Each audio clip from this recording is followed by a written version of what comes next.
wa rasuluh. Allahumma sholli ala nabiyina Muhammad wa ala alihi washabbihi wasallam, amma ba'd. Hadirin yang dirahmati Allah, pertama-tama kami ucapkan selamat datang kepada para hakim pengadilan pajak, lalu selanjutnya kepada Sekretaris Pengadilan Pajak Bapak Dendi Agung Wibowo. Selanjutnya kami ucapkan selamat datang kepada Wakil Sekretaris Pengadilan Pajak Bapak Budi Setiawan Muhammad Nur Yuniarto, serta para pejabat eselon 3 dan para pejabat eselon 4, serta para jamaah sekalian yang kami hormati. Pertama, marilah kita ucapkan syukur kepada Allah Subhanahu wa Ta'ala karena berkat atas nikmat dan hidayahnya kita masih diberikan kesehatan dan kesempatan untuk berkumpul bersama di dalam acara Tarhib Ramadan 1441 Hijriah yang diadakan oleh Rohis Pengadilan Pajak bersama Ustadz Dr. Wido Supraha dengan tema Sukses Ramadan di Tengah Wabah COVID-19. Baiklah, salawat serta salam marilah kita ucapkan kepada Nabi Muhammad SAW, juga kepada istri-istri beliau, kepada keluarga beliau, kepada para sahabat beliau, dan insya Allah kepada kita umatnya hingga akhir zaman. Hadirin yang kami muliakan, perlu kami beritahukan bahwa acara pada siang hari ini akan diisi oleh Ustadz Dr. Wido Supraha. Beliau merupakan Wakil Sekretaris Komisi Ukhuwah MUI Pusat. Selain bertugas di MUI Pusat, beliau juga merupakan pendiri Sekolah Adab, dosen SPS UIK Bogor, serta merupakan peneliti di INSIS. Baik, untuk memulai acara, marilah kita dengar sambutan dari Wakil Sekretaris Pengadilan Pajak, Bapak Budi Setiawan. Kepada Bapak, waktu dan tempat kami persilakan. Ya, terima kasih, Mas Anas. Assalamualaikum warahmatullahi wabarakatuh. Waalaikumsalam warahmatullahi wabarakatuh. Alhamdulillah, nahmaduhu wa nasta'inuhu wa nastaghfiruh. Wa na'udzu billahi min syururi anfusina wa min sayyiati a'malina, may yahdihillahu fala mudhillalah wa may yudlil fala hadiyalah. Asyhadu an la ilaha illallah wahdahu la syarikalah wa asyhadu anna Muhammadan abduhu wa rasuluhu la nabiyya ba'dah. Qala Allah Ta'ala fi kitabil karim, a'udzu billahi minasyaitonir rajim. Bismillahirrahmanirrahim. Ya ayyuhalladzina amanu kutiba alaikumusiyam kama kutibal ladzina min qablikum la'allakum tattaqun. Wa qala aidzan syahrul ramadan alladzi unzila fihil qur'an hudal linnasi wa bayyinatin minal huda wal furqan. Al-ayah. Wa qala Rasulullah sallallahu alaihi wasallam man shoma ramadana imanan wa ihtisaban ghufira lahu ma taqaddama min dzambi. Sadaqallah wa sadaqa Rasulullah sallallahu alaihi wasallam. Alhamdulillah, puji dan syukur marilah senantiasa kita panjatkan kehadirat Allah Subhanahu wa Ta'ala yang telah memberikan rahmat, taufik maupun hidayah kepada kita, yang telah mencurahkan dengan bermacam-macam kecurangan nikmat, terutama nikmat iman dan nikmat sehat, sehingga di pagi hari ini kita masih dimudahkan oleh Allah untuk dapat insya Allah mengikuti kajian atau tarhib Ramadan yang akan disampaikan oleh Ustadz kita Dr. Wido Supraha. Kita berdoa kepada Allah semoga kehadiran kita pada saat ini adalah menjadi bagian dari catatan amal kebaikan kita dan sekaligus juga akan semakin menambah wawasan atau ilmu kita yang itu juga akan relevan dengan upaya kita untuk meningkatkan iman dan amaliyah kita, khususnya nanti juga menjelang atau di saat bulan suci Ramadan, di mana banyak sekali kebaikan, pintu kebaikan dibuka dan pahala atau ganjaran dari Allah juga berlipat-lipat. Salawat dan salam semoga senantiasa dilimpahkan kepada junjungan kita, uswah kita, tauladan hidup kita, satu-satunya orang yang sudah sepantasnya kita cintai, Rasulullah Muhammad Sallallahu Alaihi Wasallam, pada keluarga, pada sahabat, dan pada umatnya yang senantiasa istiqomah di jalannya. Pertama-tama mengawali sambutan pada pagi hari ini yang saya hormati Ketua Pengadilan Pajak Pak Tri Hidayat, kalau sudah hadir ya. Jadi kata Pak Ajis katanya mau ikut gabung juga ya. Dan juga Bapak Ibu yang mulia para hakim ya yang hadir pada kesempatan kali ini, dan juga Sekretaris Pengadilan Pajak Pak Dendi. Dan teman-teman semua ya yang insya Allah bergabung pada hari ini, dan wabil khusus juga kepada Dr. Wido Supraha yang insya Allah akan menjadi narasumber ya. Beliau ini adalah ustadz muda yang insya Allah tidak diragukan lagi ya kepakarannya atau pemahamannya. Mudah-mudahan ini juga akan bisa meningkatkan wawasan kita atau keilmuan kita khususnya dalam menyambut bulan suci Ramadan. Hadirin yang berbahagia, jadi pada hari ini agak sedikit ya, bukan agak lagi ya, tapi jauh berbeda dengan yang biasanya teman-teman Rohis lakukan ketika menjelang bulan suci Ramadan, yaitu melakukan tarhib ya. Ramadan ya, bukan tarhib ya. Tarhib itu menyambut ya bulan suci Ramadan. Kalau biasanya kita adakan di masjid ya, di perkantoran, cuma karena kondisi yang tidak memungkinkan sehingga hari ini kita laksanakan via video conference. Mudah-mudahan ini pun juga tidak mengurangi makna dan juga tidak mengurangi semangat kita di dalam upaya kita untuk meningkatkan pemahaman dan juga keimanan kita kepada Allah Subhanahu wa taala. Kemudian juga tentunya ini nanti akan banyak hal yang berubah ya, menyesuaikan kalau dikaitkan dengan kegiatan-kegiatan yang biasa rutin kita lakukan di masjid kita. Biasanya kita ada acara buka bersama ya, kemudian juga ada acara qiyamul lail di 10 hari terakhir ya, termasuk juga ada acara tadarus, kemudian juga halal bihalal ya. Belum tahu nanti apakah dengan dibukanya PSBB di Jakarta nanti akan memungkinkan kita untuk melakukan itu semua.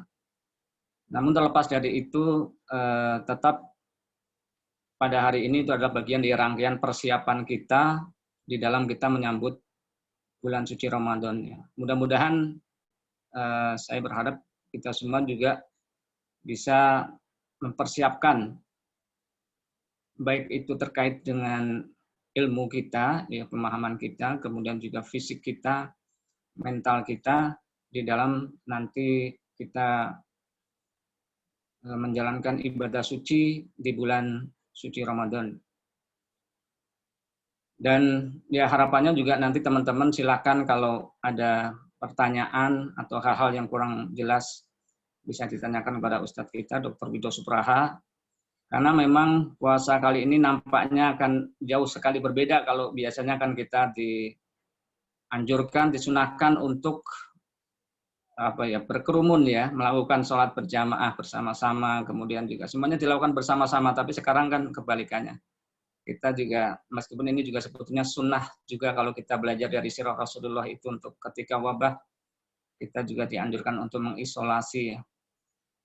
Nah, silakan nanti yang terkait teknis ataupun hal-hal lain terkait dengan ibadah itu bisa kita tanyakan. Karena kan kalau di dalam pemahaman kita sebagai orang Islam itu ada dua hal yang mungkin mindset yang dibangun berbeda ya, yaitu terkait dengan ibadah dan muamalah ya. Kalau doktrinnya nanti saya diralat Ustadz Wido ya kalau salah ya.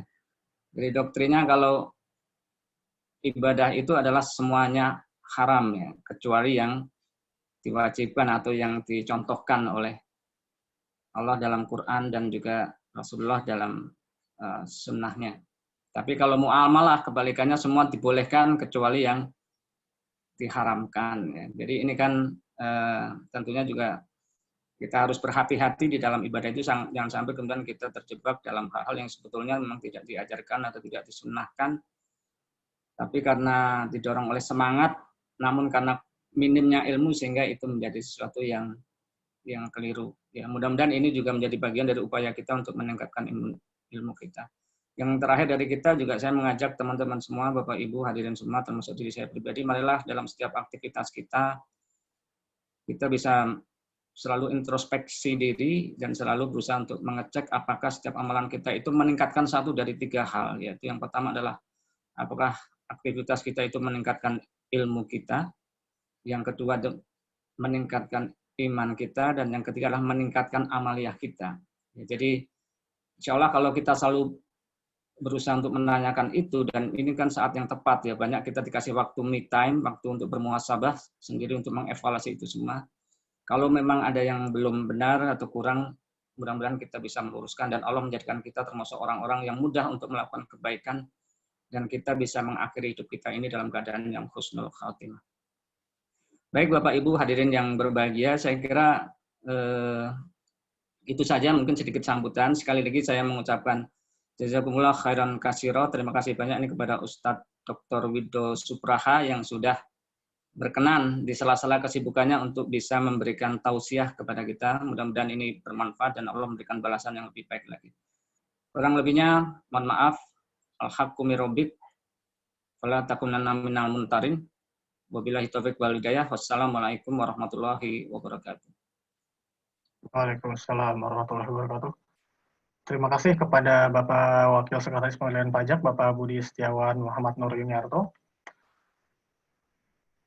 Baiklah, sebelum kajian dimulai, perlu kami beritahukan bahwa pada acara hari ini, kajian akan diberikan oleh Ustadz sekitar kurang lebih 45 menit, lalu kemudian ditutup dengan doa. Lalu selanjutnya jangan lupa ya teman-teman, di akhir akan ada kuis Kahoot dan akan ada hadiah menarik kepada para pemenang.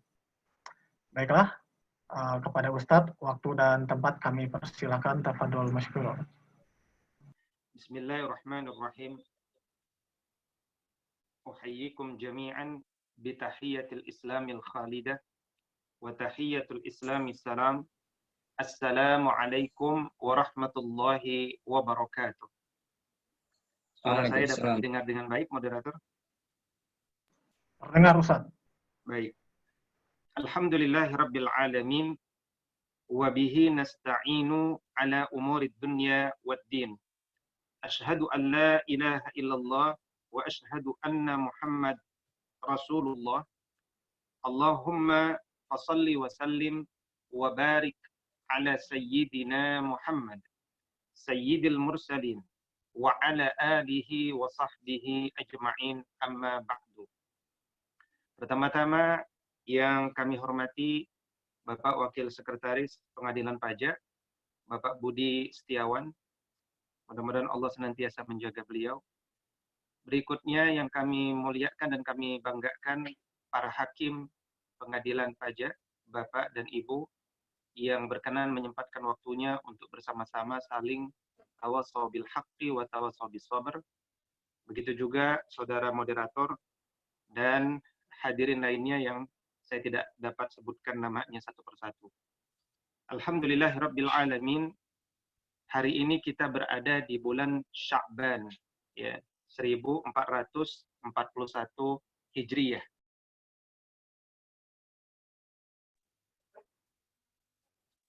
Alhamdulillah di bulan Sya'ban ini kita masih diberikan nikmat iman, nikmat Islam, dan nikmat kesehatan. Begitu juga nikmat umur yang panjang. Betapa banyak saudara-saudara kita, sahabat kita yang hari ini telah ditetapkan kematiannya dan tidak dapat lagi untuk dapat memperbaiki dirinya. Ketika kita masih dibangunkan pagi ini, itu pertanda Allah Subhanahu wa taala masih memberikan kesempatan yang panjang untuk kita, ya minimal 1 hari ini dengan izin Allah untuk dapat melakukan apa-apa yang menjadi hutang kita kepada Allah Subhanahu wa taala. Karena waktu adalah cara kita untuk memperbaiki diri dan membayar hutang-hutang kita kepada Allah Subhanahu wa taala. Bukankah kita dulu pernah berhutang? Sebagaimana Quran surat Al-A'raf surat ke-7 ayat 172 ketika Allah mengatakan alastu birabbikum, apakah aku ni Rabb kalian? Maka kita pun semuanya menjawab bala, betul ya Allah, syahidna, kami bersaksi ya Allah bahwa engkau adalah Rabb kami. Karena itu hidup adalah untuk menegaskan rububiyah Allah Subhanahu wa taala.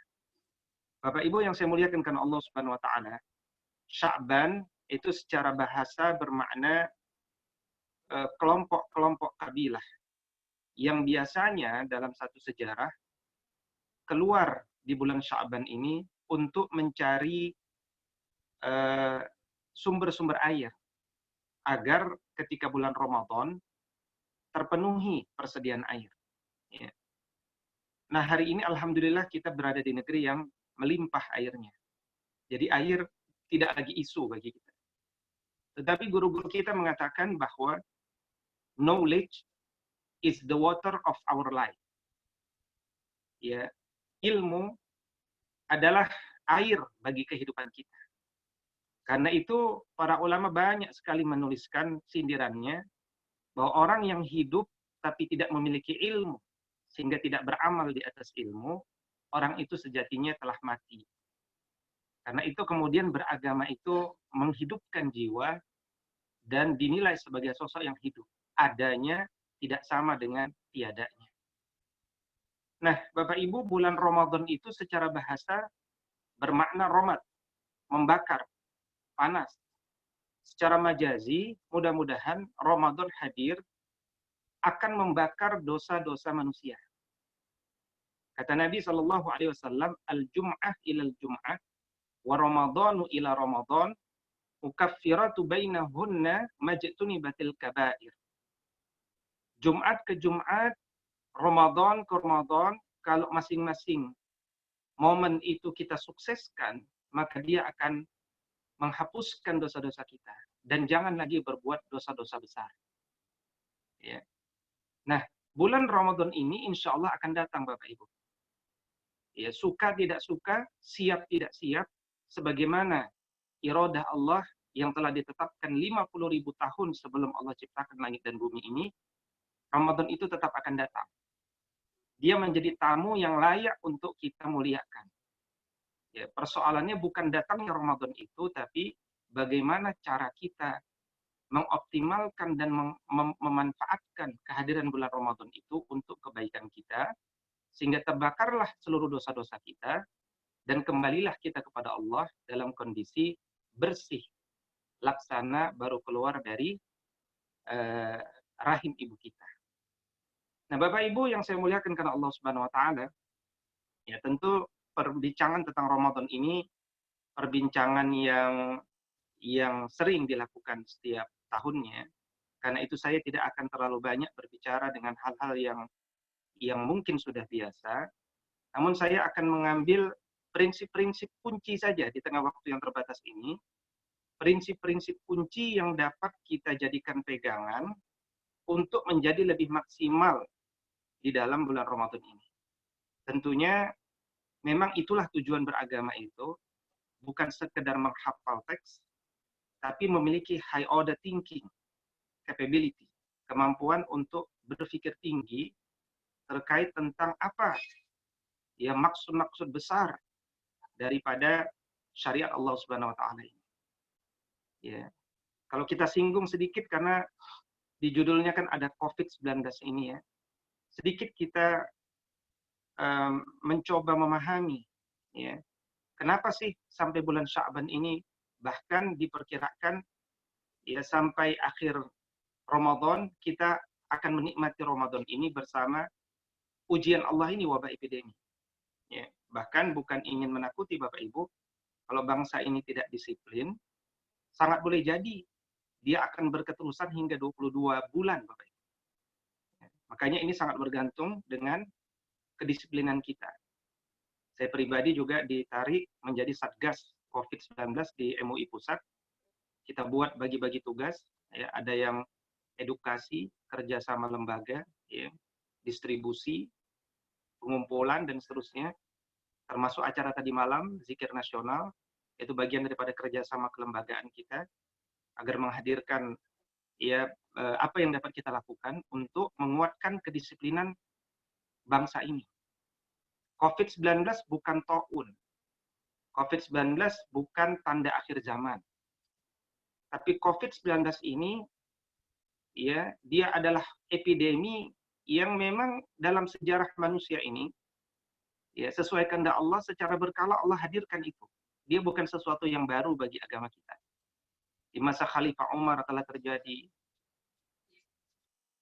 imam besar dalam mazhab Syafi'i, misalkan Ibn Hajar Al-Asqalani sampai menulis kitab Bazlul Ma'un ya untuk mensikapi di masanya abad 8 Masehi di mana banyak orang-orang yang kemudian tidak disiplin dalam masalah epidemi ini. Begitupun ya sejarah-sejarah lainnya. Karena itu kemudian edukasi itu penting bagi kita semuanya. Dan Ramadan itu secara umum harus kita sikapi dengan apa Bapak Ibu? kita harus sikapi dengan bahagia. Karena hidup ini adalah mengejar kebahagiaan, Bapak Ibu. Ya. Kenapa kita harus bahagia? Nah, disinilah kita harus melihat cara pandang lain. COVID-19 ini bagi kita ujian, Bapak Ibu, bala. Bisa juga fitnah, ujian. Ya, tapi mungkin juga dia azab. Jadi, semua perspektif bisa kita kaji. Nah, orang-orang yang mendapatkan ujian itu orang-orang yang dikehendaki baik, Bapak Ibu. Ya, jadi kita harus bahagia karena kita diberikan kesempatan untuk mengamalkan teori-teori yang selama ini kita pelajari, yang hanya bisa diamalkan dalam banyak hal ketika kasus-kasusnya terjadi. Ya, kata Nabi Shallallahu Alaihi Wasallam, man yuridillahu bihi khairan yusib min. Barang siapa yang orang itu dikehendaki jadi orang baik, orang itu akan diuji dengan musibah. Jadi musibah cara Allah untuk meningkatkan derajat kebaikan kita. Karena itu persoalannya bukan pada musibah itu, tapi bagaimana cara kita mensikapi musibah itu. Agama ini menilai proses base-nya, but result oriented, tetap berorientasi pada hasil. Tapi yang dinilai itu prosesnya. Kenapa sih kita umat Islam harus melakukan perubahan cara ibadah kita? Ya, misalkan dengan tidak berkumpul di masjid, dengan melakukan self isolation, menutup muka dan seterusnya. Karena itulah syariat Allah ketika mendapatkan ujian. Jadi setiap kondisi ada syariatnya. Ada syariat pada kondisi normal, ada syariat dalam kondisi tidak normal.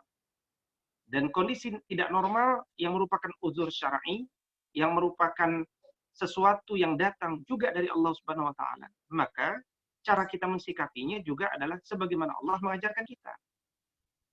Ya. Misalkan kalau kita menikmati COVID ini, kita kaitkan dengan Quran surat Al-Baqarah surat kedua ayat 155, Bapak Ibu. Ya. Mungkin kita bisa lihat bersama Quran surat Al-Baqarah surat kedua ayat 155. Allah Subhanahu wa taala katakan di sana, ya, perhatikan sebelum ayat 155 kita ingin menikmati ayat 151, Bapak Ibu. Allah katakan di sana, kama arsalna fikum rasulan minkum yatlu alaikum ayatina wa yuzakkikum wa yuallimukumul kitaba wal hikmata wa yuallimukum ma lam takunu ta'lamun. Intinya ayat ini adalah mengajarkan bahwa belajarlah ilmu, dan sumber ilmu itu Allah dan Rasulnya. Rasul wafat, maka sumber ilmu itu adalah para ulama. Maka orang-orang yang berilmu, dia jadi tahu bagaimana bertindak dan berperilaku pada setiap kondisinya. Tentu kajian ini cukup panjang. Karena itu orang-orang yang berilmu lah orang-orang yang pintar, bersyukur, dan senantiasa melalui kehidupan ini senantiasa berzikir atau ingat kepada Allah Subhanahu wa taala. Ya, zikir dan syukur ini adalah perpaduan perilaku orang-orang yang punya ilmu. Nah, ketika dia diuji dengan musibah, Allah katakan, ya ayyuhalladzina amanu sta'inu bis-sabri was-shalah. Wahai orang-orang yang beriman, kalian minta tolonglah kalau dapat ujian dengan dua perkara, bis-sabri was-shalah. Dengan sabar dan sholat. Ya, kita selama ini sabar, kita selama ini sholat. Tapi begitu kita dapat ujian, tingkatkan kualitas kesabaran kita, tingkatkan kualitas sholat kita. Ya. Innallaha ma'as sabirin. Allah itu bersama orang-orang yang sabar. Tapi Ustadz, sabar saya terbatas. Nggak apa-apa kalau antum membatasi kesabaran, berarti antum membatasi kebersamaan Allah Subhanahu wa taala. Karena itu jangan batasi kesabaran kita agar kebersamaan Allah Subhanahu wa taala pun tidak kita batasi. Bukankah indah ketika Allah membersamai kita? Inna ma'al usri yusra. Bukan setelah kesulitan ada kemudahan, tapi dalam kesulitan itu ada kemudahan di sana. Umat Islam itu selalu siap beradaptasi dididik untuk selalu siap beradaptasi dengan perubahan-perubahan kondisi. Kita tidak boleh terjebak pada comfort zone, zona nyaman. Ya, kita tidak boleh hidup dengan prinsip seperti air yang mengalir. Karena dalam kitab At-Tibyan fi Adabi Hamalatil Qur'anil Karim, Imam An-Nawawi mengingatkan air tidak pernah mengalir ke tempat yang lebih tinggi. Kita tidak bisa mengisi kajian. Kita tidak bisa mengikuti kajian. Maka kita menggunakan, beradaptasi dengan sesuatu agar keberkahan itu tetap hadir. Agar kurikulum waktu-waktu kita yang terbatas tetap berkualitas. Disinilah siasat itu kita hadirkan karena kita siap beradaptasi. Ya. Nah, kemudian di ayat ke-154 ini berbicara tentang ya betapa bahagianya orang-orang yang wafat dalam kondisi dicatat Allah sebagai syuhada. Orang-orang beriman yang wafat dalam kondisi syahid di jalan Allah, mereka sangat bahagia. Ya, karena itu, kemudian setelah Allah mengkondisikan jiwa kita, nah ayat 155 ini Allah baru bicara tentang sesuatu yang pasti akan terjadi dalam jiwa manusia. Ya, dalam setiap generasi sesuai dengan ketetapannya. Kalau kita lihat, Allah katakan wala, dan sungguh nabluwannakum, kami uji kalian bisyai'in, dengan sesuatu, minal khaufi, ketakutan. Ya, hari ini kita merasa mulai ketakutan dengan COVID-19 ini. Wal ju'i, kelaparan. Kita juga menyaksikan bagaimana potensi-potensi kelaparan telah terjadi dan akan terjadi. Wa naqsim minal amwal. Kita juga melihat bagaimana saudara-saudara kita, atau mungkin kita, telah mulai merasakan berkurangnya uang simpanan kita karena sumber-sumber rezeki harian kita telah berhenti. Wal anfusi was samarat, dan kita juga melihat bagaimana saudara-saudara kita telah wafat. Saudara-saudara kita telah mati. Ya, nyawa-nyawa mereka telah dicabut oleh Allah Subhanahu wa taala. Ya. Was samarat, hasil-hasil perkebunan, buah-buahan akan diuji juga nanti dengan ya berkurangnya hasil-hasil produksi mereka. Jadi 4 rangkaian ini itu kalau kita lihat dalam kasus COVID itu terjadi. Ya, cukup banyak rangkaian itu, tapi Allah hadirkan penutupnya. Wabasyir, berikan kabar gembira kepada siapa? As-sabirin, kepada orang-orang yang sabar. Jadi kita harus bahagia Bapak Ibu. Kita harus gembira. Kenapa? Karena kita diberikan kesempatan untuk mengamalkan ilmu sabar yang hanya bisa diamalkan dalam kondisi seperti ini. Yang kemudian kita juga bisa mengamalkan istirja. Ya, kata Nabi, kata Allah dalam ayat selanjutnya, alladzina idza asabatuhum musibah qalu inna lillahi wa inna ilaihi raji'un. Sesungguhnya kami dari Allah dan sesungguhnya kami akan kembali kepada Allah Subhanahu wa taala. Ulaika alaihim salawatum min rabbihim wa rahmah. Mereka itulah orang-orang yang akan diberikan salawat dari Allah Subhanahu wa taala dan kasih sayang. Wa ulaika humul muhtadun. Dan mereka itulah orang-orang yang mendapatkan petunjuk. Ya. Nah, ini pengkondisian jiwa Bapak Ibu. Kita semuanya harus mengubah mindset kita sehingga kita tetap bahagia. Kita tidak berlama-lama dengan ya, karena banyak kami temukan di lapangan yang sudah stres, yang kemudian galau. Bahkan kita ketahui Menteri Koordinator Ekonomi di Jerman bunuh diri. Ya, sudah 2 pekan yang lalu kan. Kenapa? Karena dia tidak paham bagaimana dampaknya bagi ekonomi ke depan ini. Baik Bapak Ibu yang saya muliakan karena Allah Subhanahu wa taala. Kita masuk kepada tema Ramadan. Dan saya ingin mengawali dengan 6 ayat bulan Ramadan yang ada di dalam surat Al-Baqarah. Bapak Ibu, puasa Ramadan ini itu adalah satu syariat Allah yang baru diwajibkan kepada Nabi Shallallahu Alaihi Wasallam setelah Nabi berumur 55 tahun.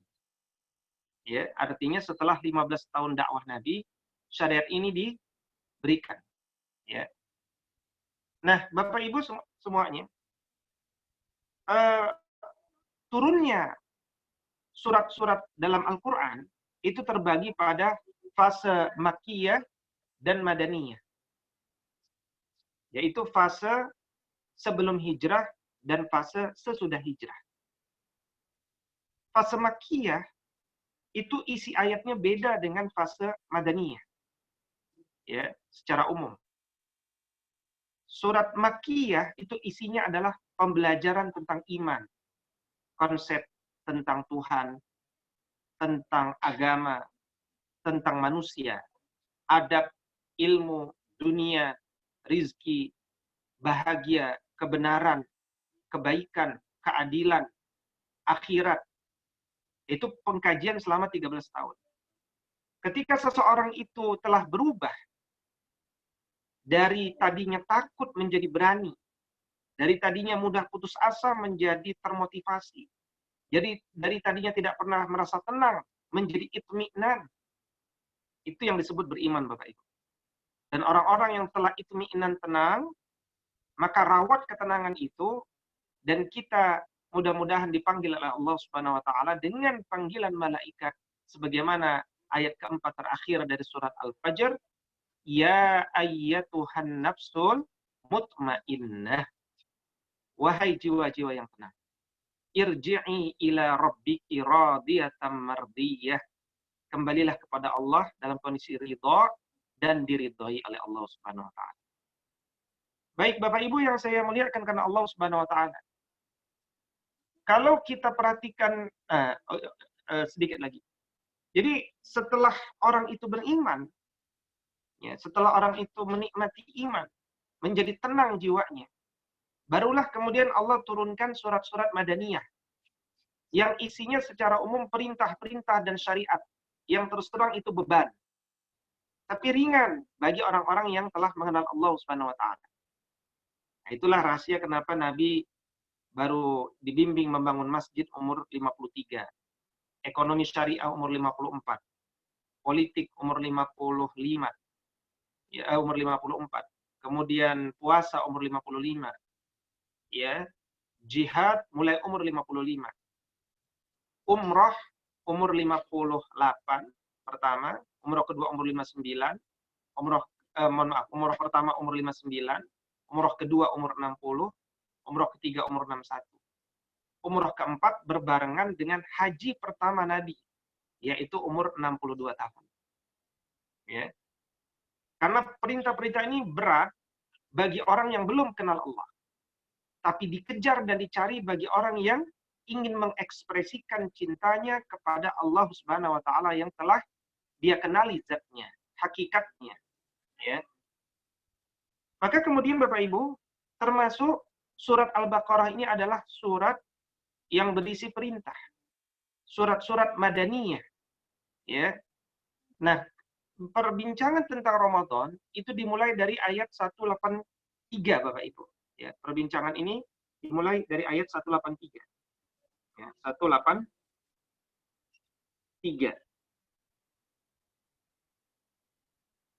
Mohon maaf, saya salah mengcapture ya.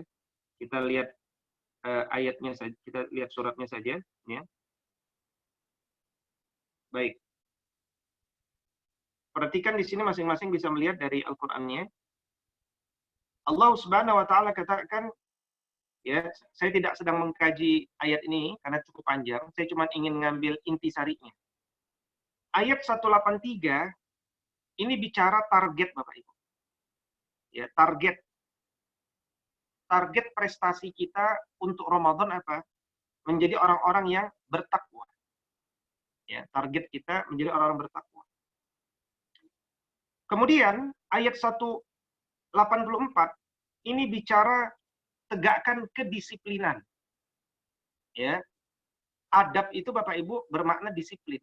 Kalau kita mengkaji agama ini dari usul, dari dasar, maka kita akan mengenal apa yang disebut sebagai kedisiplinan. Ya. disiplin dalam konteks Ramadan, disiplin buka puasa dan mulai berpuasa, disiplin jumlah hari berpuasa, disiplin mengganti ketika kita tidak bisa berpuasa. Nah, ayat 1 di situ 184. Di ayat 185 kita mengkaji bahwa ya Al-Qur'an sumber ilmu. Dan belajarlah agama ini dan kehidupan ini dengan tahapan yang benar. Ya, dalam konteks Ramadan, studi kasusnya, ada ayat-ayat yang sudah mansukh, terhapus, dibaca masih bernilai ibadah, tapi hukumnya sudah tidak berlaku. Dan itu perlu dipahami. Karena itu, ayat ini juga termasuk di antara dalil bahwa kita tidak bisa belajar agama langsung dari teks Al-Quran, tapi kita harus mengikuti ulama. Ya, supaya cara pandang kita wasatiyah, dalam istilah kami di Majelis Ulama Indonesia Pusat.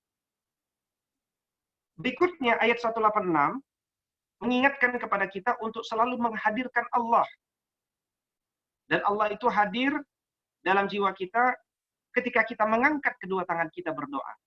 Tapi Allah marah kepada orang-orang yang sombong, dan salah satu sifat sombong itu tidak pernah mau mengangkat kedua tangannya dalam berdoa.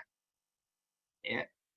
Kemudian Bapak Ibu, kalau kita lihat selanjutnya ayat 186, ya, ayat 187, perhatikan di sini ayat 187 ini cukup panjang ayatnya. Cukup panjang ayat ini. Tapi, ya, kenapa dia bisa panjang? Ternyata ada 5 kali diulang tentang masalah ranjang. Ya, tentang masalah ranjang. Ranjang itu adalah kaitan dengan hubungan suami dan istri. Komunikasi terbaik suami istri adalah diranjang. Dan itu komunikasi paling akhir. Ya, komunikasi paling akhir. Jadi ayat ini mengingatkan kepada kita, kalau kita mentadaburinya, perbaiki komunikasi kalian selama bulan Ramadan. Ya. Perbaiki komunikasi kalian. Kenapa? Karena bagusnya komunikasi kita akan mendorong bagusnya kualitas kedisiplinan dan prestasi kita di tengah masyarakat. Ya, di balik kesuksesan setiap laki-laki atau perempuan adalah karena dorongan pasangan hidupnya di belakang.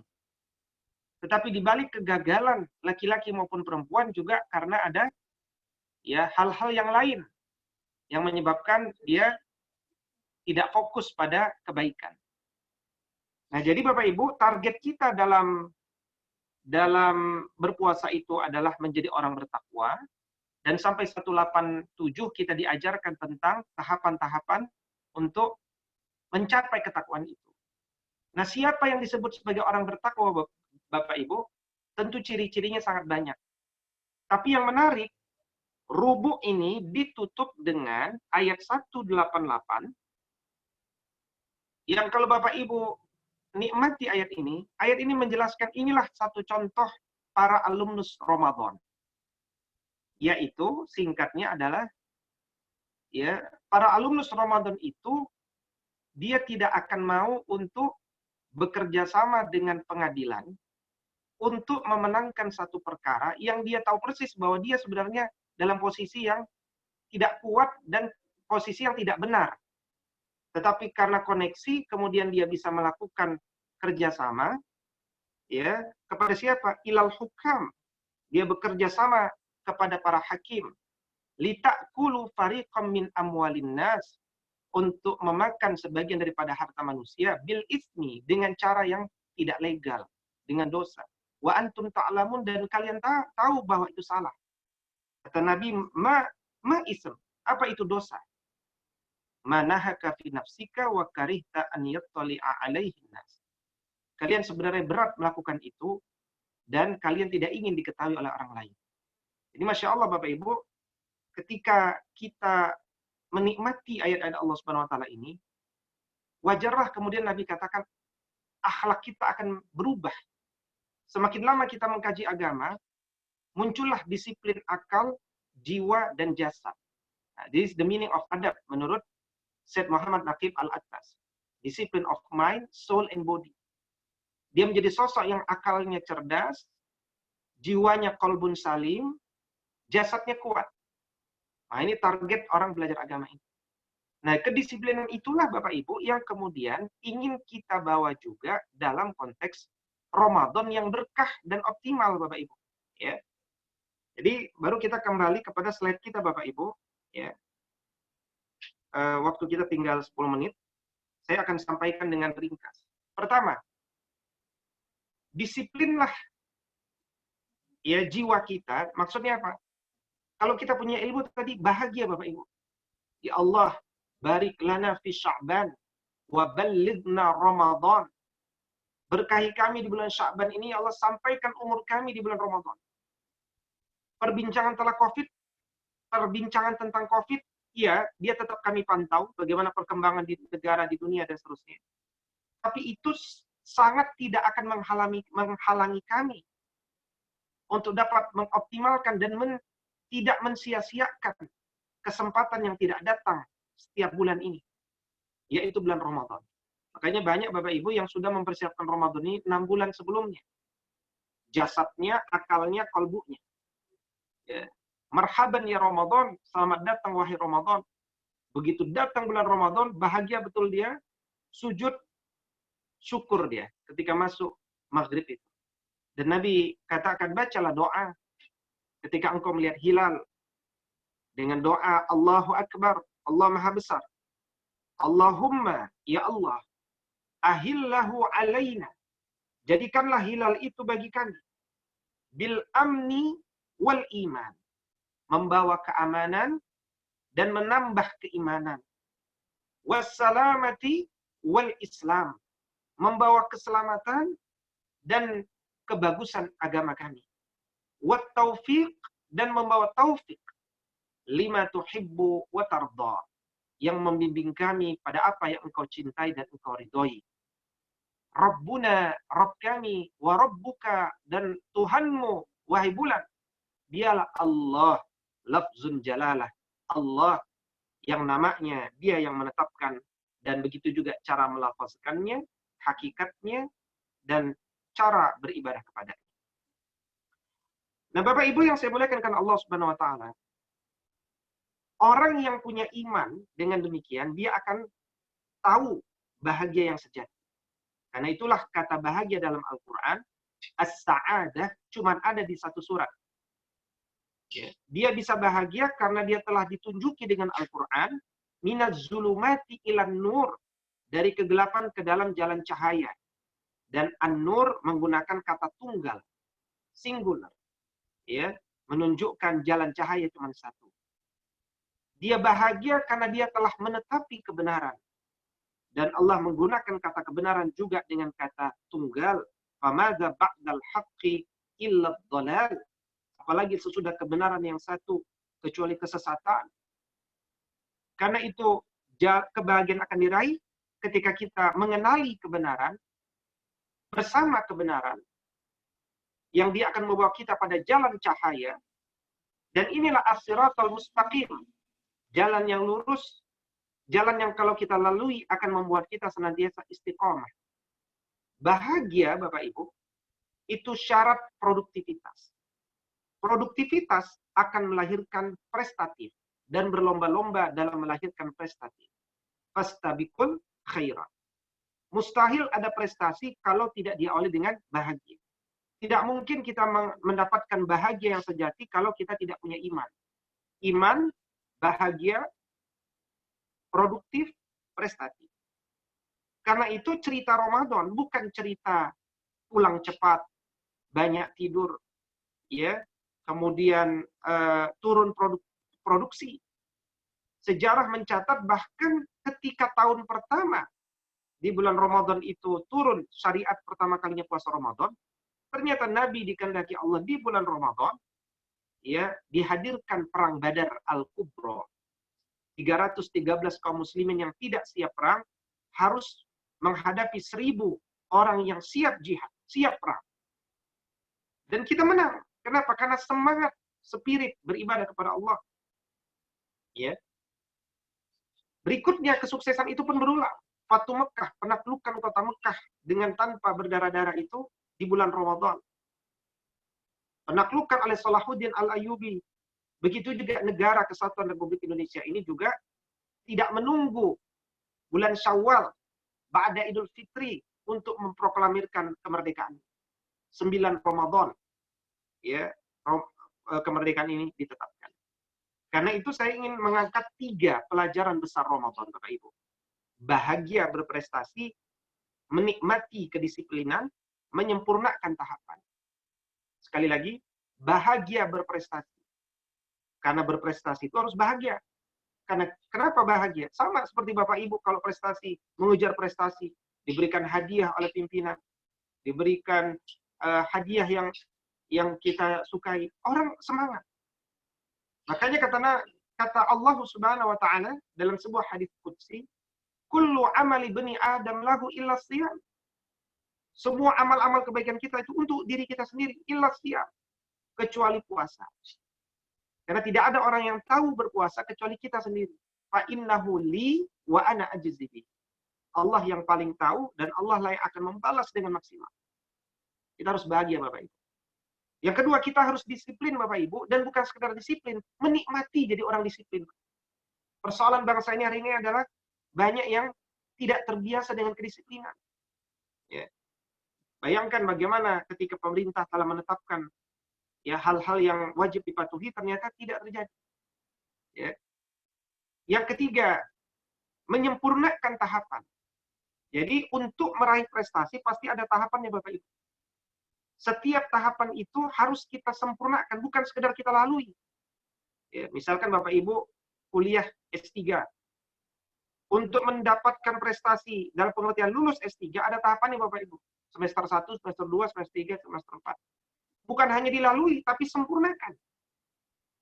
Dan menulis jurnal, menulis disertasi, menyempurnakan. Nah, adapun penjelasan-penjelasan tentang ketiga pelajaran ini tentu hal-hal yang sering dibahas dalam kajian-kajian Ramadan. Sehingga saya bacakan saja. Nanti kalau mau ditakan detailnya, saya akan sampaikan. Kenapa kita bahagia berprestasi di bulan Ramadan? 1, karena Allah mengkondisikan kita untuk bisa prestasi dengan tidak banyak gangguan, Bapak Ibu. Ya, dimudahkan untuk melahirkan banyak ketaatan di dunia ini dengan dibelenggunya syaitan. Ya.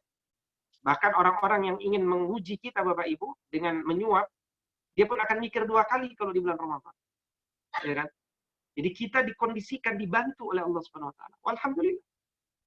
Yang kedua, mendapatkan balasan khusus langsung dari Allah, Bapak Ibu.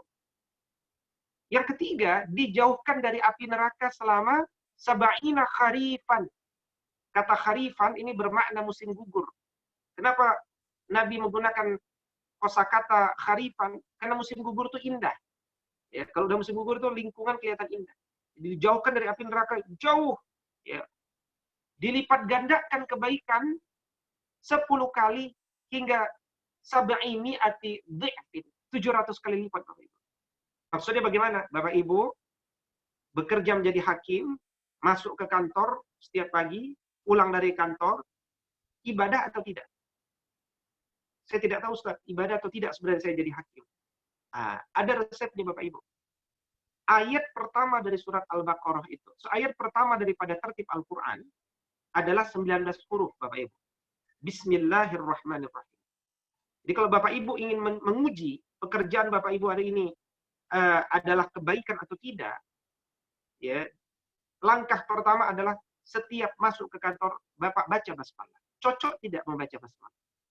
Kalau rasanya nggak pantas, berarti boleh jadi dia bukan kebaikan, mungkin haram, minimal sia-sia.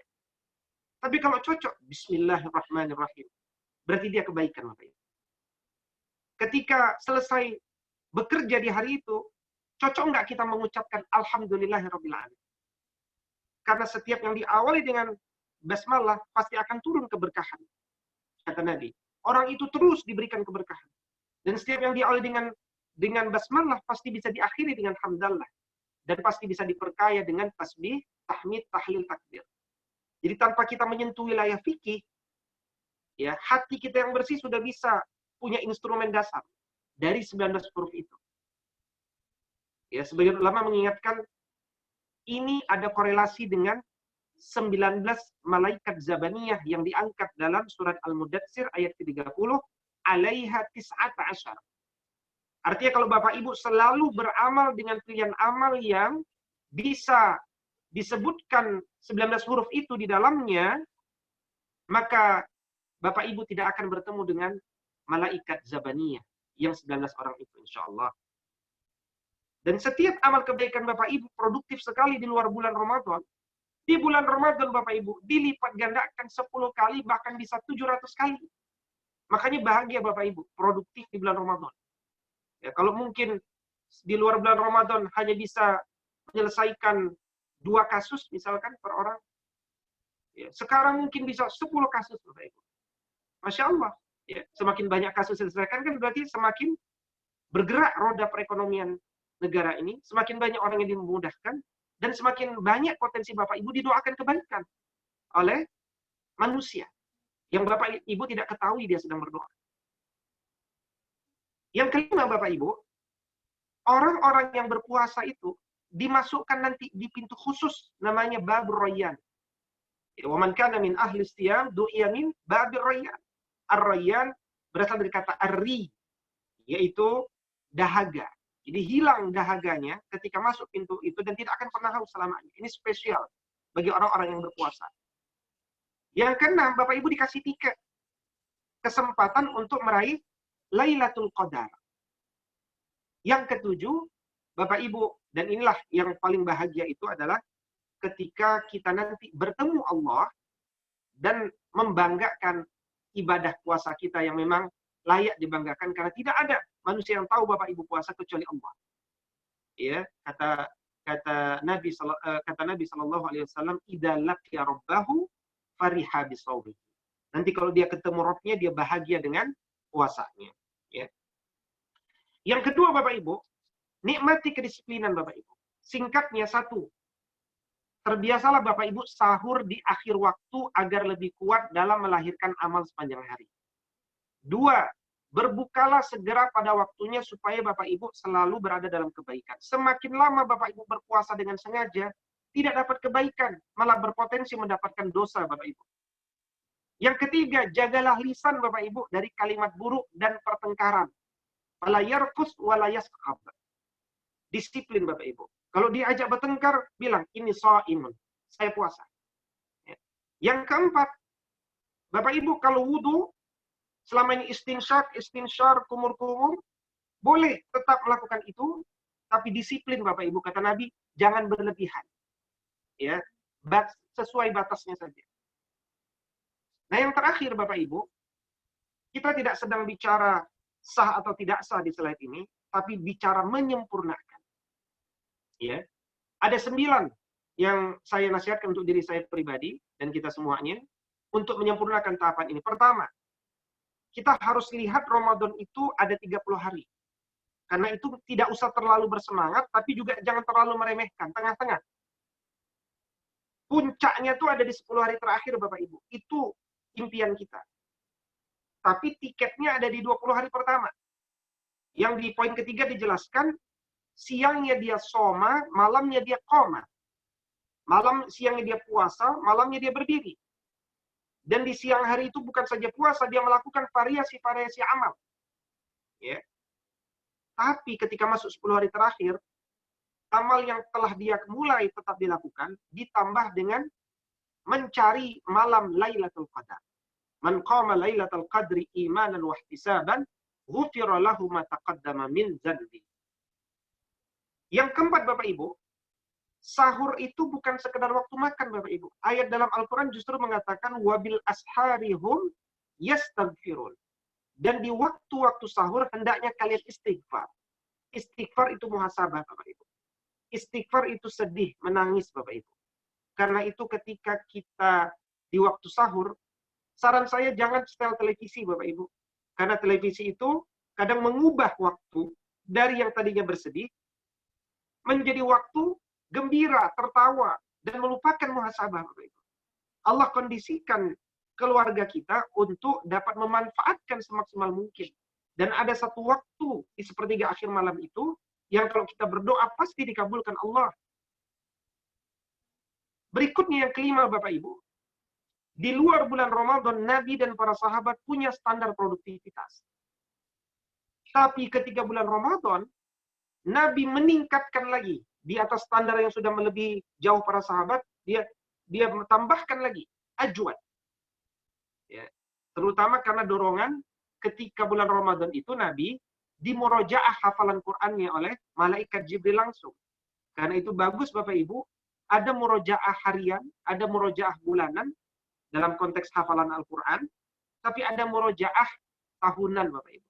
Bagus sekali di tahun ini di bulan Ramadan Bapak Ibu memurojaah hafalan-hafalan Al-Qur'an Bapak Ibu. Karena Nabi melakukan itu sembari banyak berinfak. Yang keenam, Bapak Ibu boleh kok berbuka sendiri, sah. Tapi di slide ketiga ini saya katakan rugi Bapak Ibu kalau kita tidak berbagi saat berbuka. Karena kita berarti menutup pintu-pintu kemungkinan besar di kopinya kebaikan mereka kepada kita. Ya, jadi banyak berbagi Bapak Ibu saat berbuka. Yang ketujuh, berbuka dengan rutop kurma basah, kalau tidak ada tomer kurma kering, dan air putih. Pelajarannya apa Bapak Ibu? 13 jam lambung ini kosong, sebelum diberikan makanan besar, hendaknya dia diberikan signal dulu, tanda dulu. Diberikan tanda dulu. Ya. Dan Nabi SAW memberikan tanda itu kepada lambung dengan air putih minimal, ditambah kurma basah, cukup. Setelah itu Nabi sholat maghrib, menunggu waktu isya, sholat tarawih, baru Nabi makan secukupnya dimakan malam hari. Kalau itu yang kita ikuti, insya Allah kita sehat. Dompet kita pun tidak menipis. Dan kita lulus daripada Ramadan ini bukan menambah jumlah penyakit, tapi dalam kondisi yang sehat. Yang kedelapan, sempurnakanlah imsak itu sekitar 50 ayat sebelum azan subuh. Tentu saja ba'da imsak, Bapak Ibu tetap boleh untuk makan. Tapi yang sempurna adalah di waktu imsak selesai makan dan minum. Yang terakhir, yang kesembilan adalah berjaga-jagalah dalam mengejar Lailatul Qadar. Berjaga-jaga maksudnya bukan pindah tidur, tapi berjaga-jaga memang dia mencari-cari mana malam Lailatul Qadar itu. Kalaulah tahun ini kita tidak bisa iktikaf di masjid, maka bagi siapapun yang sudah terbiasa setiap tahun dia iktikaf di masjid, tahun ini Allah yang menahan dia untuk dapat ke rumahnya Allah Subhanahu wa taala, insya Allah orang itu tetap dinilai sebagai pelaku iktikaf selama dia pun berjaga-jaga di rumahnya, mengkondisikan keluarganya di rumah untuk juga iktikaf di waktu itu dengan aktivitas-aktivitas yang ada. Demikian Bapak Ibu, ya apa yang dapat kami sampaikan. Mudah-mudahan kelengkapan materi ini ya dapat menjadi kelengkapan cara berpikir kita untuk menjadi hamba-hamba yang prestatif di bulan Ramadan karena dia produktif, disebabkan dia bahagia dan sebagai tanda bahwa dia memiliki iman kepada Allah Subhanahu wa taala. Aqulu qouli hadza wa astaghfirullah li wa lakum wallahu muwaffiq ila aqwamit thariq. Tsumma assalamu alaikum warahmatullahi wabarakatuh. Jazakallah khair kepada Ustadz atas materinya. Ya baik, saat ini kita sudah memasuki sesi tanya jawab kepada para jamaah yang ingin mengajukan pertanyaan. Ada 3 cara untuk mengajukan pertanyaan. Yang pertama adalah dengan memencet tombol Q&A di bawah. Yang kedua adalah tombol chat. Atau yang ketiga adalah dengan cara bicara langsung, yaitu dengan memencet tombol raise hand, lalu unmute. Baik, kepada para jamaah yang ingin bertanya, dipersilakan.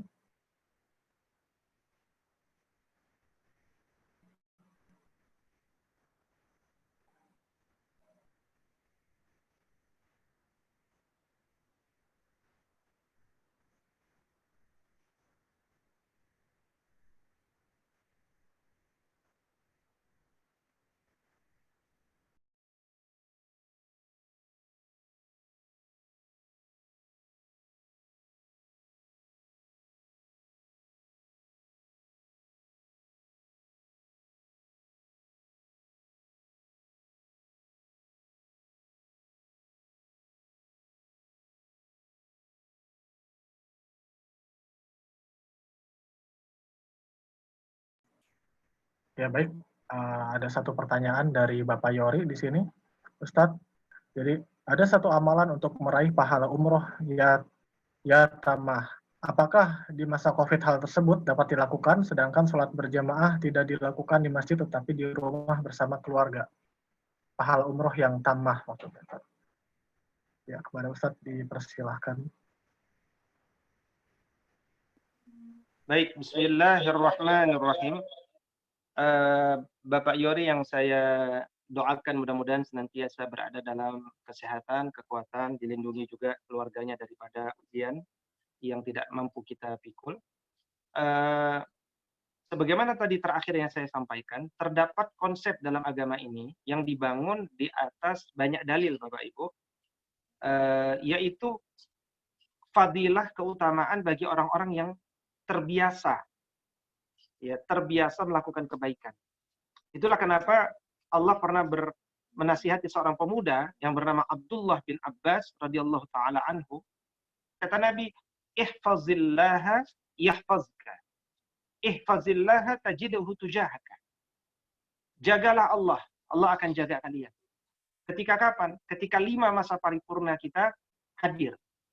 Waktu muda, waktu sehat, waktu kaya, waktu lapang, waktu hidup, Bapak Ibu. Karena nanti ketika datang masa-masa hilang paripurna itu, Bapak Ibu, ketika kita tetap berada dalam ketaatan yang pernah kita mulai di masa paripurna, maka Allah tetap mengenali kita dan tetap memberikan kebaikan untuk kita. Ya, termasuk Bapak Ibu yang terbiasa mengejar amalan umroh tamah, yang amaliyah ini bisa diperoleh dalam kondisi umum adalah ketika kita berwudu di rumah, berangkat ke masjid, kemudian menunggu waktu qamah, kemudian melaksanakan sholat subuh, ya setelah tentu sholat 2 rakaat, kemudian kita menunggu-nunggu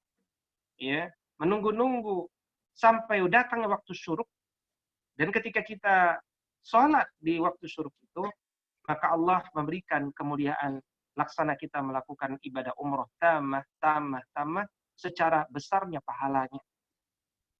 Nah, ketika kita hari ini tidak bisa ke rumah Allah Subhanahu wa taala, bukan karena kemauan kita, tapi karena syariat Allah mengajarkan kepada kita untuk mengubah cara beribadah kita, maka yang menahan bukan kita, tapi yang menahan adalah Allah Subhanahu wa taala. Karena itu Allah akan memberikan tetap insyaallah apa yang telah menjadi kebiasaan kita selama kita menghidupkannya di rumah. Karena itu Bapak Ibu, ketika kita berada di rumah, ba'da sholat subuh itu tidak boleh tidur. Kita baca zikir-zikir yang maksur dari Nabi SAW banyak sekali. Kita baca di waktu pagi. Sampai, dan itu bisa dibaca yang banyak itu, yang kubro itu bisa sampai 30 menit. Setelah itu baca Al-Quran. Tadabburi isinya. Insya Allah, amaliyah itu sudah kurang bahkan waktunya, tiba-tiba datang waktu syuruk. Ajak keluarga untuk melaksanakan sholat itu. Insya Allah, Bapak Yori akan mendapatkan fadilah yang sama, sebagaimana ketika di waktu normal Bapak Yori terbiasa melakukannya. Wallahu a'lam bishawab.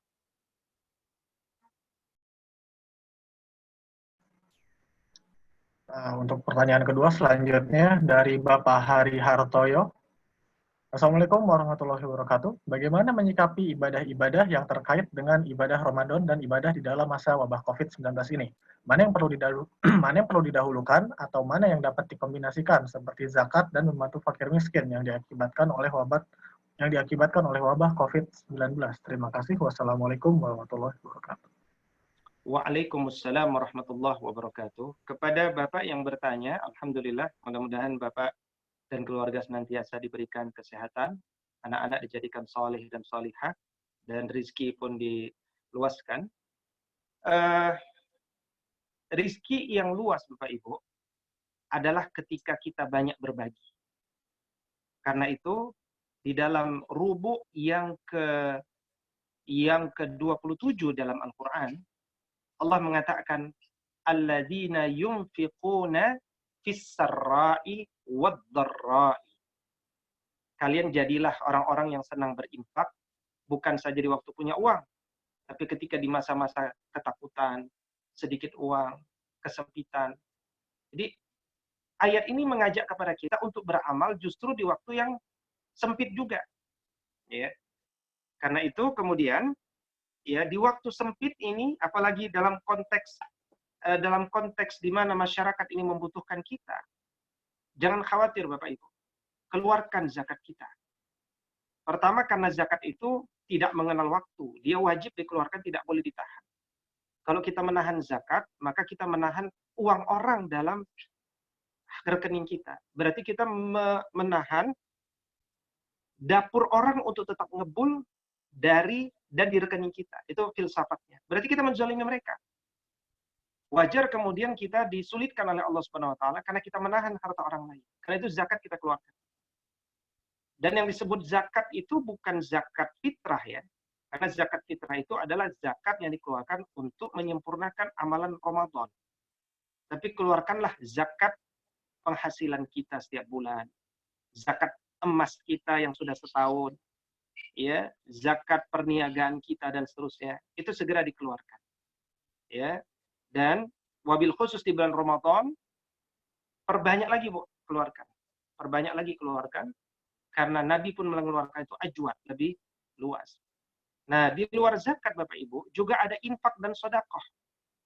Karena itu kalau zakat kita sudah keluarkan lagi di luar zakat. Dan di luar zakat, namanya infak dan sedekah. Infak ini sifatnya luas. Termasuk penerimanya bukan saja kaum muslimin. Bapak Ibu bisa membantu orang-orang non-muslim. Sehingga terikat hatinya dengan agama kita ini. Ya, dan dia lebih luas. Ya. Tetapi dahulukan siapa? Dalam Quran surat Al-Baqarah, kalau tidak salah ayat 215, ada infak wajib dan ada infak sunnah. Nah, infak sunnah ini adalah satu pertama kepada kedua orang tua kita. Kepada kerabat terdekat kita. Anak yatim, fakir, orang berada dalam perjalanan. Ini yang didahulukan. Kalau kita punya tetangga terdekat kita dahulukan. Jadi orang-orang terdekat kita, itu dalam agama selalu didahulukan. Ya, bahkan suami kepada istrinya, istri kepada suaminya, itu didahulukan Bapak Ibu. Karena catatan keuangan suami dan istri itu kan berbeda dalam agama ini. Nah, demikian ya. Wallahu a'lam bishawab. Silakan berikutnya. Jazakallah Ustaz atas jawabannya. Baik, pertanyaan selanjutnya dari Mbak Anggres. Bagaimana hukum menggunakan pasta gigi di siang hari selama bulan Ramadan, Ustaz?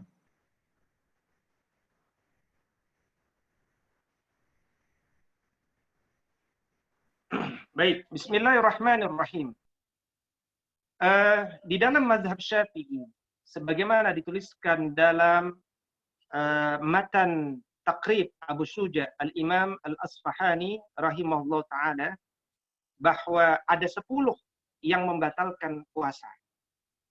Ya, yaitu diantaranya adalah bukan diantaranya, yang pertama bahkan ma wasala amdan ilal jawfi warraqsi, yaitu sesuatu yang dengan sengaja dimasukkan ke dalam tenggorokan. Jadi sah atau tidak sah, batal atau tidak batal dalam mazhab Syafi'i adalah tenggorokan.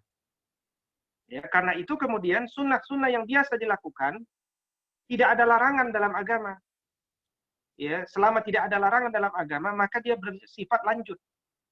Ya, terutama ibadah puasa Ramadan, ya perbincangannya tentang tema puasa, dan puasa itu bukan hanya di bulan Ramadan. Sama ketika puasa seterusnya, di antara sunnah adalah bersiwak. Dan bersiwak itu artinya membersihkan gigi setiap menjelang sholat. Dalam konteks hari ini, ada yang menyikat gigi. Itu juga bisa dianggap dengan siwak. Ya, menyikat gigi. Nah, baik bersiwak dengan kayu, arak, maupun dengan sikat gigi, maka itu tetap boleh dilakukan di bulan Ramadan dalam pengertian tidak membatalkan. Ya, tidak membatalkan. Namun tentu khusus untuk sikat gigi kami nasihatkan agar tidak dilakukan selepas puasa, karena ketika berpuasa lakukan saja ketika waktu imsak. Ya, selesai, tidak ada lagi sikat gigi, karena sikat gigi itu pekerjaan yang relatif lebih intens dibandingkan sekedar kumur-kumur. Ya, karena itu kemudian meninggalkannya menurut sebagian ulama dianggap mustahab, lebih disukai, dan menghadirkan dan khawatir bau mulut itu ada babnya yang lain, karena insya Allah wangi di hadapan Allah. Tapi yang substansi bersiwak itu adalah karena kenapa kita bersiwak setiap sholat, khususnya misalkan zuhur dan asar? Karena kita makan, Bapak Ibu. Nah, ketika kita tidak makan dan minum, maka kemudian sebenarnya substansinya tidak ada alasan bagi kita untuk membersihkan gigi kita. Nah, demikian. Wallahu a'lam.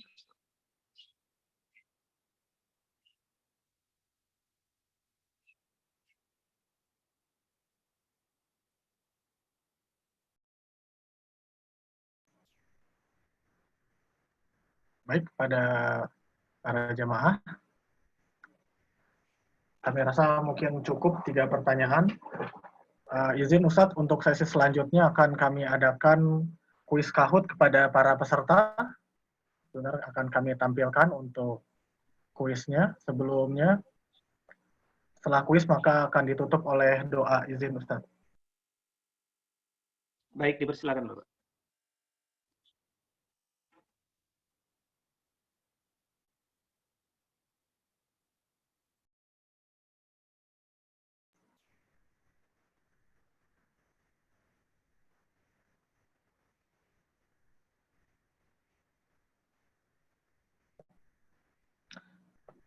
Kepada para peserta dipersilahkan.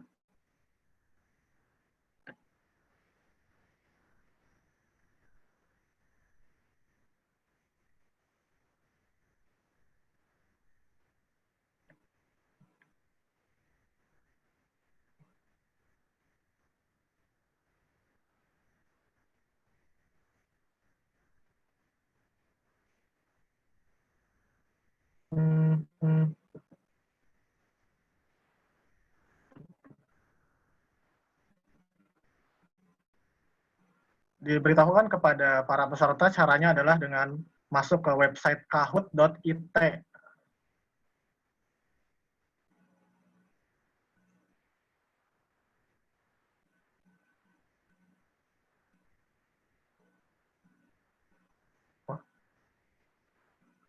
Sebentar, maaf.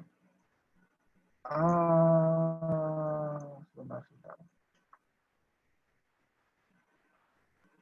Jangan kelihatan dulu kan. Sebentar. Afan. Pesertanya belum masuk soalnya. Afan. Iya, sebentar. Caranya adalah dengan masuk ke website kahoot.it.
Ya, baik kepada yang merasa WFH, Abu Rahman dan Ulan, harap di chat ya.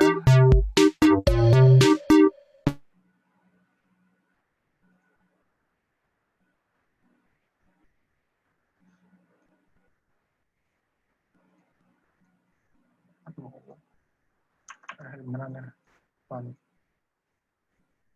Eh,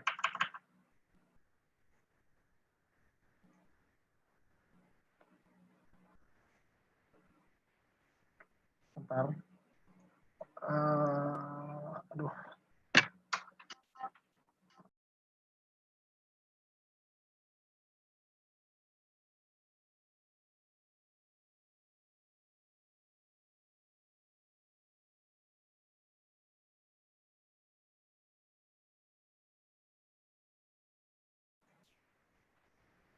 Baik, kepada Ustadz untuk menutup dengan doa, kami persilakan Ustadz waktu dan tempat.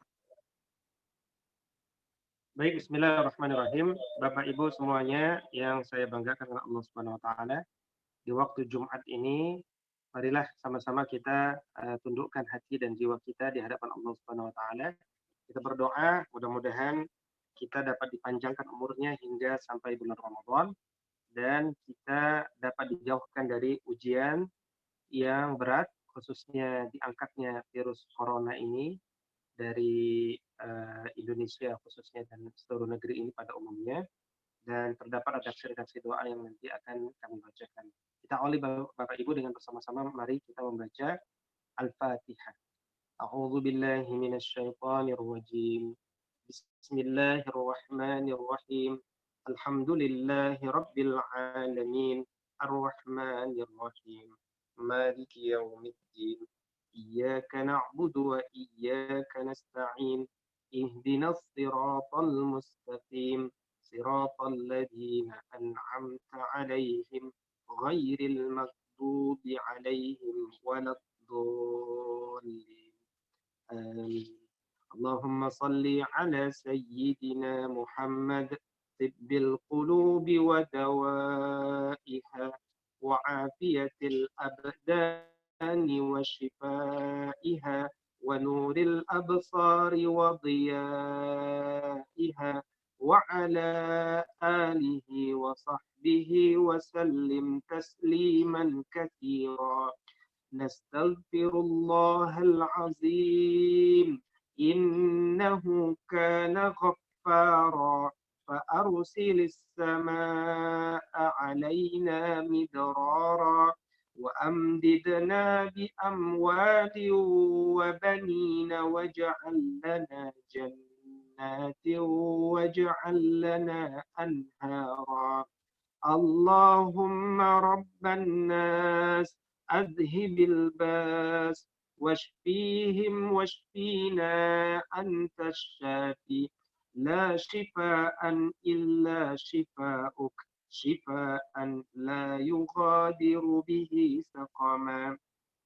اللهم سلمنا والمسلمين وعافنا والمسلمين واكفنا وإياهم من شر مصائب الدنيا والدين. اللهم عافنا في أبداننا وعافنا في أسماعنا وأبصارنا وعافنا واعف عنا وارحمنا. اللهم إنا نعوذ بك من البرص والجنون والجذام ومن سيء الأسقام ونعوذ بك من جهد البلاء ودرك الشقاء وسوء القضاء وشماتة الأعداء. اللهم اكشف عنا من الوباء البلاء والفتان والأمراض والفيروسيات والكورونا وغيرها ما لا يكشفهم غيرك. اللهم ربنا آتنا في الدنيا حسنة وفي الآخرة حسنة وقنا عذاب النار وصل اللهم على نبينا محمد وعلى آله وصحبه وسلم وآخر دعوانا عن الحمد لله رب العالمين.